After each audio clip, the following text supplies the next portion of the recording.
So may nahuling mahigit 13 billion worth of 13 billion, Diyos ko po mga ate at kuya, sira ang ulo ng mga Pilipino. Nakakatuwa. Sa unang, 'di ba, sa unang ang dating ng balita, sa unang dinig mo nakakatuwa na at least hindi to bumaha, right? Hindi umabot sa tao yung bilyon-bilyong shabu na ito, yung 2 tonelada. So ito pinagmamalaki to ni Kuting, no? At sabi ko nga baka preparation to sa kanyang SONA. At least may achievement siya, di ba? Kasi nabati ko si Kuting, nakadalawang SONA na eh. Unang pag-upo niya, right, mga July yon nung 2022, and then July 2023, like July 24 nung last year, wala siyang achievements eh. Puro pangako pa rin na isang taon na. Eh magdadalawang taon siya ngayong June. So mga July magsusona na naman yan. So ako, hinala ko, maidadagdag talaga to sa mga ipagmamalaki niyang achievements. Hindi niya pwedeng ipagmalaki yung kanyang ano eh, yung kanyang mga pledges na nakuha nung siya abroad ng abroad, di ba? So ito, nakahuli sila ng, hold on. Thank you po sa aking ate from Anemica ha, sa kanyang pakulay. Oo, pambili ng mangga at saka alamang bay natin. Okay. So proud na proud si Hello Kitty na ang kanyang war against illegal drugs ay bloodless. So ano na nangyayari? Bumabaha ang droga sa Pilipinas. Kala, 'di ba? Nagpapayatan ngayon, reklamo ang mga nasa mga alam niyo rural area, if not rural sa mga community na hindi gated, or marami nagrereklamo mga barangay ngayon mga ate at kuya at mga purok na balik na naman ang mga adik, namamayagpag na naman ang mga adik sa kanilang lugar. Oh, at tumataas ang krimen. Okay? Hindi ka ngayon, naku mga ate at kuya, alam niyo bang nagrereklamo yung mga, I think mga Grab drivers yan eh, or mga angkas, yung mga nagmumotor, like mga angkas, di ba, ganon? May isa pang, maraming company yata yan ng ganyan, aside from angkas, nagrereklamo yan sila, kasi dati, panahon ni Pangulong Duterte, na ihahatid pa nila sa mga, alam yun, sa mga pasipasilyo, di ba, sa mga masisikip na kakalsadahan, at nasusundo nila yung mga nagre-rent sa kanila. Kasi kung ayaw mong maipit sa traffic, magre-rent ka ng motor, right? Mga angkas nga, gano'n. At kung ano pa mga companies yan na motor ang pangsundo at panghatid. Ngayon daw, hindi na nila mapasok yung mga pasipasilyo kasi baka sila'y ma-hold up, masaksak, maagaw ang motor. Sa lugar nga namin mga ate at kuya, meron doong ang tawag, binting ba ang tawag nila, na kapag dumaan ka sa madilim na kalsada na yun, biglang may hahatak ng parang lubid or kung ano mang wire yun, wire siguro yun, na kapag may dumadaang motor, kasi nga liblib, di ba, hindi masyadong daanan ng sasakyan, parang some kind of a private road or shortcut, na merong ganon, pag may dadaang motor, haharangan ng ng wire. Alam niyo bang may napupugutan ng ulo? Sa bilis ng takbo, tapos may madadaanan kang kawad, may napupugutan ng ulo mga ate at kuya. Grabe ang krimen ngayon. Naaagaw ang motor, patay ang rider. So, ang daming natatakot ngayon na magmaneho ng motor, ganyan, right? Sumundo sa mga masisikip na lugar, tsaka sa mga, alam niyo na, sa mga informal settlers, informal settler na lugar, marami, QTR, if you may. Hindi katulad nung panahon ni Tatay Digong. So, syempre, wala namang maipakitang achievement sa Hello Kitty at siguro dapat ding ma-divert ang atensyon ng tao dahil nga mainit ang usapin patungkol sa kanyang pagpupulburon kasama si Terry Terry. 'Di ba? Nako-question, hindi naman niya pinapangako at hindi pa niya naipapangako or hindi niya na-achieve na hindi niya naipakita na or hindi niya nabanggit na maigting yung kanyang kampanya against droga. Kaya nga si Pangulong Duterte ang taas ng rating kahit na binabalahura ng media eh. Tuwang-tuwa ang mga tao na successful ang campaign ni Pangulong Duterte against illegal drugs. So ano ang pinapangako ni Kuting na continuity? At mukhang gusto niyang ipakita na mas successful ang kanyang war on drugs kaysa kay Tatay Digong. Eto nga at nakahuli sila ng bilyon-bilyong halaga ng shabu. O ayan, ininspeksyon ni sa Alitagtag, Batangas, ang pinakamalaking drug. Pag-usapan natin yung babaeng nasa Batangas din. Bakit nandito sila sa Batangas? Okay. Ang pinakamalaking drug haul sa bansa or sa kasaysayan kung saan nasabat ang halos 2 toneladang tiyabu na nagkakahalaga ng papakita sa inyo. Pinabasa ko lang mga at kuya. Host ng ng opisina ni Kuting ng Kamangyan, okay? Ayon kay kasalukuyang iniimbestigahan ang pinagmulan ng kaya pala pinipigil niya yung ano, yung nakahuling sundalo sa checkpoint. Bakit minamanduhan mo, Kuting? Parang pinipigil mo or whatever. Iniimbestigahan ang pinagmulan ng droga at patuloy lamang holistic approach ng pamahalaan kontra droga na nakasentro sa public health at pagtugi sa mga malalaking sindikato sa bansa. Sino ang pinakamalaking sindikatong nahuli mo within 2 years, Kuting? Saang laboratory ito galing, Kuting? Panahon ni Tatay Digong ang mga malalaking laboratories na bilyon ang worth ng mga pinatayong drug lab, mga atat kuya, drug lab, Pampanga at kung saan sa probinsya, pinasara. Ngayon saan galing ang mga tiyabo? Nakitang-kita sa lalagyan na ninilaw-nilaw na at mukha ng luma. Sabi nga po, according to Miss Maharlika, hindi na ito naibebenta, hindi to klase, hindi to masarap. Parang kumbaga ay expired, baka mamaya nakakamatay pa. So, sabi ni Miss Maharlika, according sa kanyang puting ahas, ipinahuli na lang ito at para pogi points kay Kuting kasi hindi naman mabebenta. Ayaw naman ng mga buyers ng paghawak nila, pagkakita nila ng sachet, madilaw at maitim. Gusto namin yung maputi, malatawas. Crystal na crystal, parang bagong bake or bagong gawa, bagong manufacture, ganoon. O kita sa lalagyan, naninilaw-nilaw na eh. O. And also, bakit ka nandyan? Listo ka. Nung may narinig ka, Kuting, na meron dining naharang ng checkpoint na van na may lamang 2 tonelada. Nandun ka kaagad. Nag-helicopter ka ba? Iniwanan mo pansamantala ang trabaho mo sa palasyo para makunan ka ng picture dito at may briefing. Tinuturuan mo pa yung mamang na tinuturuan mo pa yung mama ng kanyang sasabihin, kuwang-kuwa sa video, na parang nagkanda utal-utal nga yung lalaki, mga ate at kuya, ng sasabihin. Hindi na alam kung ano ang, 'di ba, ang sasabihin kasi tinuturuan ni Kuting. Or yan, may mga bawal sa anong kaalaman mo sa sa 'di ba, anong alam mo sa protocol or whatever, sa investigation, sa droga? Bakit tinuturo-turuan niya 'tong lalaki 'to, yung nasa gitna, binigyan nila ng award yan, mga ate at kuya, eh. Oh, nagkadautal-utal yan, hindi na nga makaimik-imik. Siguro ay nire-review pa kung ano man yung binigay kaya ditong script, tapos parang hindi pa gumagana, eh, parang naglo-loading pa yung lalaki, eh. Wala talagang maniwala. And also, mga ate at kuya, ha, aside from maybe ito talaga yung magiging matinding usapin, right? Kasi nga, bilyon ang halaga, tapos 2 tonelada, makakalimutan yung issue ng PIDEA leaks. Yung document proving na si Kuting at si Terry Terry ay magkaklase sa pagpapak ng pulburon sa Makati condo. Kasi maano yun, eh, bukod sa mada-divert ang usapin at hindi naman talaga binabalita ng media yun, eh, itong achievement na, 'di ba, na ang gobyerno ni Kuting ay talagang kumikilos laban sa illegal na droga, ay mapagtatakpan yung issue yun. Ay, hindi naman talaga gumagamit ng pulburon ang Pangulo, eh, kasi kita mo, andun talaga siya hands-on. Wala namang naniniwala. May mga naniniwala pero ang daing hindi kumbinsido. Even si Kuya Jason sa mga ate at kuya, yung photon van daw ay 1 tonelada ang bigat. Yung pinagkahuli, yung van na nirenta at yung nagda-drive ay parang konyo-konyo nga, 'di ba? 6,000 ang binayad according dun sa driver, ha. Binayaran daw siya ng 6K, tapos kinarga daw sa van niya, tapos yung mga nagbuhat daw nung mga ano na yon, yung parang nasa lunchbox ng mga shabu, sabi, umuna ka na kasi napuno na yung lalagyan, susunod na lang kami. So may tumulong naman daw sa kanya sa pagbubuhat nun, pero pinagdududahan pa rin yung hindi pinakita ang mukha, ay nakalkal ni Sas kung sino. Si Miss Malutikia hindi rin kumbinsido. Ito yung kay Kuya Jay, di ba? Ang bigat daw ng photon van ay 1 ton. So, para pala itong langgam ang photon van. Kaya niyang buhatin ang 2 tonelada?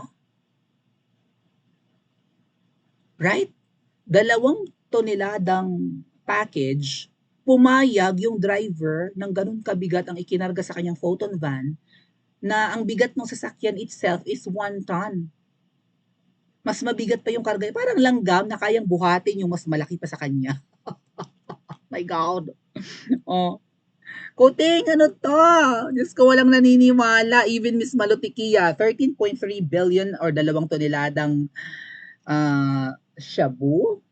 Isang van, isang driver, bloodless. Unbelievable. So, walang escort. At dun pa dinaan sa Alitagtag, Batangas na may checkpoint. Mga ate at kuya, anong masabi ni Miss Sas dito? Yung tiabo, kahit ano pa mang illegal na droga, ginagawa ng paraan niya na maging discreet kung paano i-transport o paano ipuslit. Yung iba nilulunok, di ba? Nilalagay sa parang malaking capsule, like maybe yay big, yay thick, oh. Or maybe babalutin ng plastic, ganito kalaki, ganito kataba, or maybe mas papapet itong konti, or kahit ganito kataba. Ako makita ang sample eh. Or kahit ganito na lang sa lepe stick ko.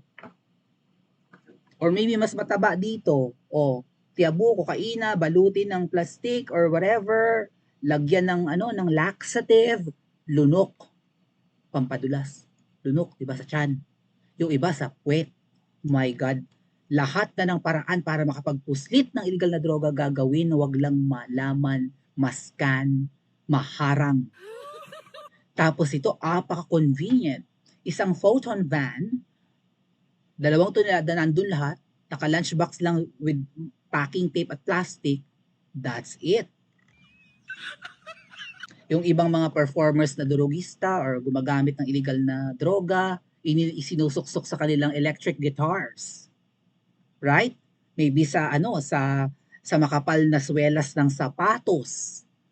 Or maybe sa buhok na malago, I don't know, para-paraan ang lahat ng pagtatago para huwag malaman na carrier sila ng mga illegal na bagay na yan. Kung hindi lunukin, isasalpak sa puwit. Baka yung iba sa kikelyum pa, sa kipayla, boom. Right? Kapag kinapkapan ka, walang makakapkap ay nasa loob ng katawan mo pala. Kung wala ka namang dadaan ng x-ray machine. Tapos ito, 2 tonelada nasa van. Sinong praning ang magkakarga niyan sa van na walang mauuna? Okay, sumunod ka sa amin, baka tayo, 'di ba? Sumunod ka sa amin, parang convoy eh. Right? Convoy. Sumunod ka sa amin, may mauunang sasakyan. At yung mga mauunang sasakyan na yun, aalamin kung meron, 'di ba? Kung may madadaan ng traffic or checkpoint. And then pag tumigil sila, wag kang tumuloy. Sa likod ganun din, pag may sumunod, bubusina sa'yo, may nakasunod sa atin. May mag-a-alert, billions of worth. Sino ang nasayang ang pera ng bilyones? Sino ang lutang at bobitang negosyante ng illegal na bagay na yan ang masasayang ang negosyo? At saka kuting yung thought na meron na namang kumakalat na tone-toneladang droga sa Pilipinas. Ibig sabihin, hindi successful ang war on drugs mo. Ibig sabihin na ma-manufacture yan dito sa Pilipinas. Ngayon, kung galing ibang bansa yan, bakit hindi discreet? Yung mga nakapasok dito na mga, di ba, in-import, in-import na yan eh. Nung panahon ni Tatay Digong, ang mga droga, mga red kuya, since hindi na makapag-manufacture yung mga negosyanteng drug lord yan dito sa Pilipinas, kasi pinasara yung kanilang mga laboratories na booking kung saan sila nagluluto din sa Pilipinas eh. Pati nga yung pagluluto ng tiabo sa kulungan na booking, di ba? So, siguro yung iba pansamantalang tinigil, yung iba na-raid nga ng panahon ni Tatay Digong kasi nga comprehensive talaga yung war on drugs ni Tatay Digong, successful yung kahit no? Ang daing napasuko, ang daing tumaba, naramdaman ng Pilipinas yung pagbaba ng krimen at pagtino ng maraming addict, right? Excuse me. Oh, nung yung iba nagkandalugi kasi nga bilyon-bilyong halaga yung negosyong yan, matitigil ng 6 years sa panahon ni Tatay Digong, yung iba ang ginawa nila, umangkat ng tiabo. Pati yung magnetic lifter na hollow sa loob, isang napakakapal na magnet, 'di ba, pambuhat ng mga mabibigat na sasakyan, gano'n. Oh, na siguro mga siguro 4 na tao na nakadipa, sorry, yayakap do'n. Malaki po yung magnetic lifter, right? Yung parang, maybe I can find you a photo para makita niyo. Hold on.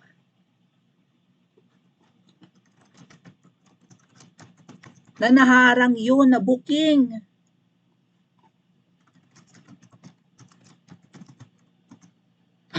May balita pa nga nito. My God! Ay, lagpas 1 tao ang mga ate at kuya, panahon ni Tatay Digong, umaangkat ang mga negosyanteng, 'di ba? Sindikato ng droga dahil hindi sila makakaluto sa Pilipinas. Mainit sa ano, 'di ba, sa gobyerno ni Tatay Digong ang mga negosyante noon, mga drug lords. Ito, panahon ni Tatay Digong, walang choice ang mga gustong magnegosyo ng droga kundi umangkat. Ginamit ang magnetic lifter na halos kasing taas ng tao. So butas yan. Doon nilagay ang mga tiyabu, toneladang tiyabu sa loob. Galing abroad, maybe galing China.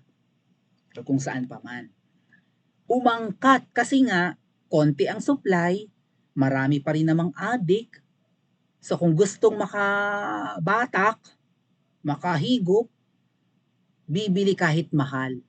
'Di ba, the law of supply and demand, kapag scarce ang produkto or limitado ang produkto at maraming buyer, magmamahal yung presyo ng produkto, maraming gustong bumili. Gusto ko ng